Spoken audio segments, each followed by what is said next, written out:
Was the damage, the financial damage from COVID-19 becomes more clear? One of the hardest hit segments is the automotive industry. Well, let's talk about that. We've got our auto expert, Nick Miles, on the line with us to talk about this. Nick, good morning from Portland, Oregon there. Tell me, I guess, how bad are car sales? I understand you have specific numbers for what cars here in Indianapolis. Yeah, absolutely. J.D. Power and Associates have done a pretty good deal of breaking down each market, and we took a good look at Indy to see how the cars are selling, what is selling. The national averages are down about 48% or so in car sales, and Indianapolis faring pretty well. They're actually only down to 32.5% in March and 26% in April. Overall, just over 30% down, which is pretty good. So sales are still happening.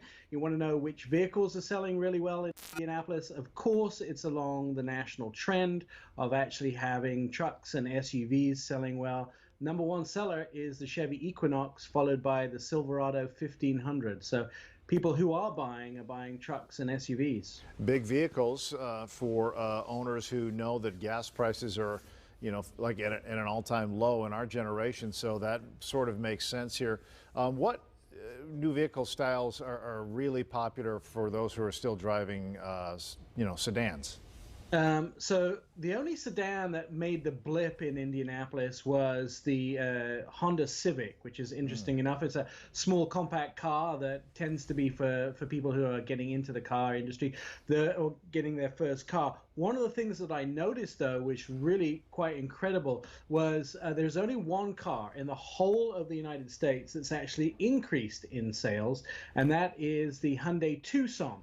And that may be because Hyundai have been offering such great deals, including deferring payments and also that 10-year, 100,000-mile warranty, plus 3 years of free service. So out of every single vehicle in the United States, only one has seen increased sales in the last 2 months. Well, while we're talking about warranties and things like that, if your car's been sitting in the driveway for the last 6 weeks, couple of months, what's happening to insurance rates and to the warranties?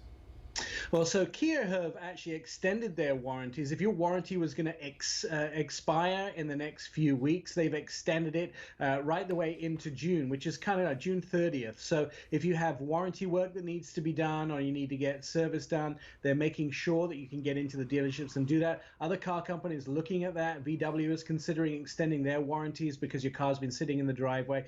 But as far as insurance is concerned, yesterday I had a conversation with Mercury Insurance.